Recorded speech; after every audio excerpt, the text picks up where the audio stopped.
Welcome back to Dominate Your Day. I'm Dana Williams. I want to ask you a question.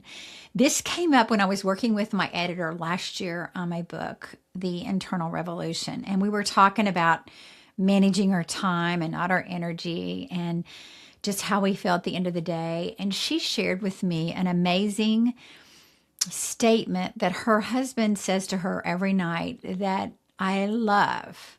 Her husband is Norwegian. And he asks her every evening, and it's something that I've started thinking about in my practice as I've just communicate with my husband at night and think about how his day was. And this is it. He didn't say, how was your day? Or how much did you get done today? He said, are you satisfied with your day? And I love that because it kind of stopped me in my tracks and made me think, wow, did I do everything today that I was intentionally setting out to do? Or did I react from what everybody else wanted me to do? It's a completely different question, isn't it? Instead of how much did you get done today? And for most leaders, it's hard because it's a hard one to answer because we've spent so long measuring our days by output, by tasks completed, by problems solved, by emails cleared, that we've forgotten to ask whether any of it actually reflected on who we are. So today, I want to talk about what it actually means to dominate your day and why it has nothing at all to do with your to-do list. For decades, and I mean decades, and this really was prevalent. We talked about this last week in one of my leadership sessions.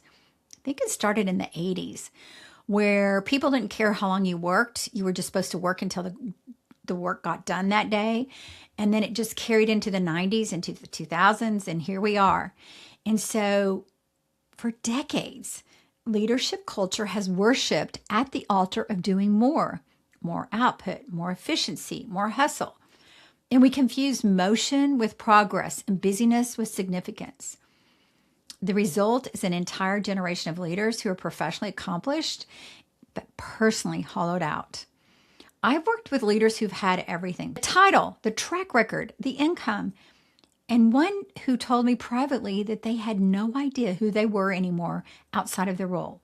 They had optimized their performance and completely lost themselves in the process. Here's what I've learned after 25 years of leadership and coaching. The most productive leaders aren't doing more. They're being more. And I want you to think about this. Productivity isn't a scheduling problem. It's an identity problem. And you can't solve an identity problem with a better calendar app. So in chapter 6 of The Internal Revolution, which is the book that I wrote last year, which you can find on Amazon, you can find on my website. We'll put links in the show notes. But we introduced a completely different framework for what it means to be productive.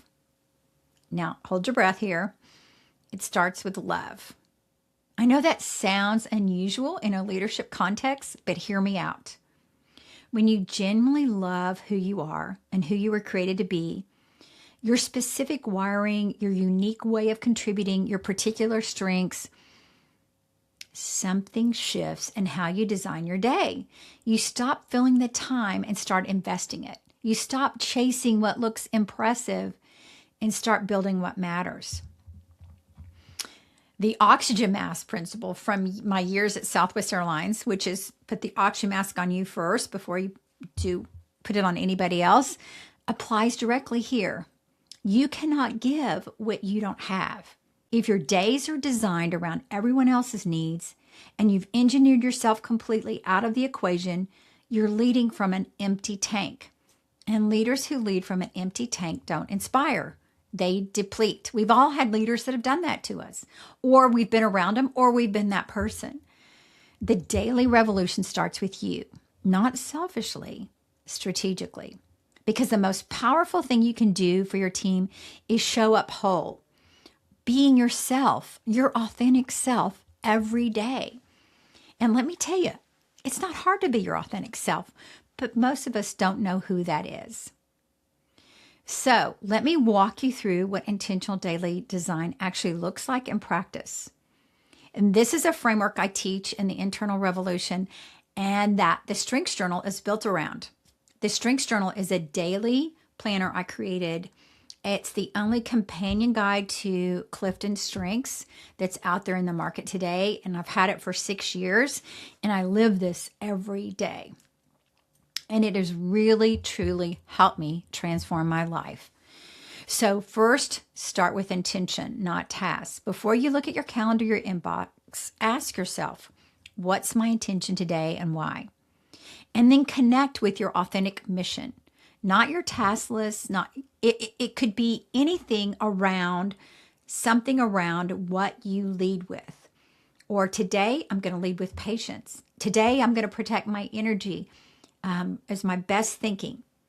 Today, I wrote in my book today, I said, I'm going to create content and have conversations that connect.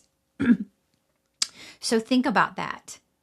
What is it that you're going to lead from intentionally today? Write it down. And that sentence becomes your filter for everything else. Then you're going to name your top 3 actions for the day. Don't put that long email or that long list you've had carried over of all the things you want to accomplish today, because it's just going to keep going over to the next day and the next day. I want you to pick 3, and the ones that actually move the needle on what matters most for that intention. And for each one, then identify one of your natural strengths to help you get going to deploy and to accomplish this. It's not a productivity strategy. It's you design your day based on who you are.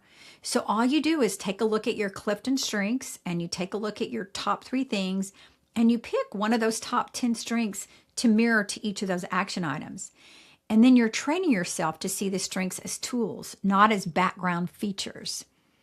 And then we want you to end the day with reflection, not just completion.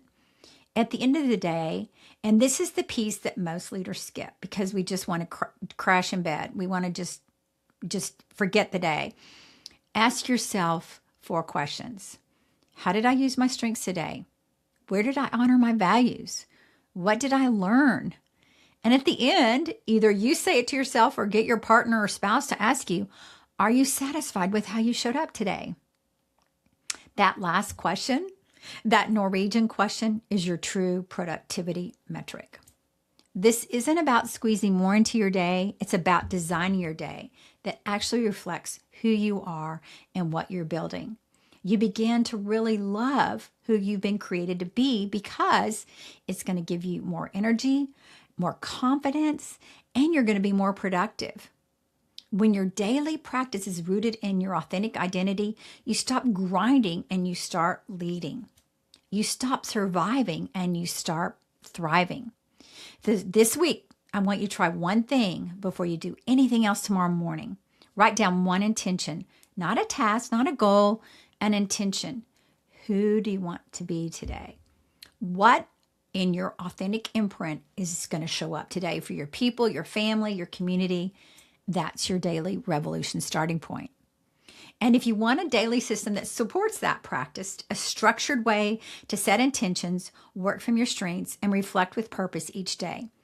And just check out the book, The Internal Revolution. The Strengths Journal is the companion guide to Clifton Strengths and to the book, The Internal Revolution. And then when you get to really measure who you are with your authentic imprint, you can do that by taking my authentic imprint assessment. It's a free assessment. All of this is going to be in the show notes. But just remember that you were created for a purpose. And we care about you. And we want to help you live that purpose each day. So take a look at any of those resources. If you don't know your strengths, go learn that. If you know your strengths, but you haven't practiced daily, get the Strengths Journal. If you want to work on your authentic imprint, download the authentic imprint assessment, take it, and then see where you need to work. And we've got all of these tools for you. I am so excited to hear from you and hear how this is working. So reach out to me at danawilliamsco.com and go dominate your day.